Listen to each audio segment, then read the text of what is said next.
Here's a backside view of the garden. I've got it divided up into 4 different boxes, so each are about 8 feet long. And so here's the backside of the upper box, which is again, it's ground cherries. And then over here is a better view of the peppers, the vining peppers, and the tomatillos are next.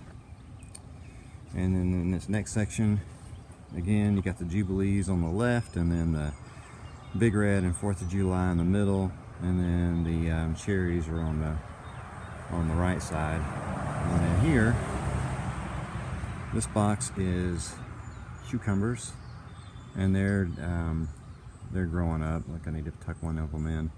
I'll do that real quick while we're here. Take that.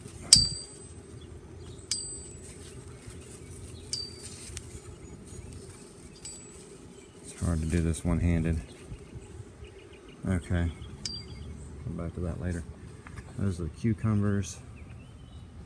And then over here we have the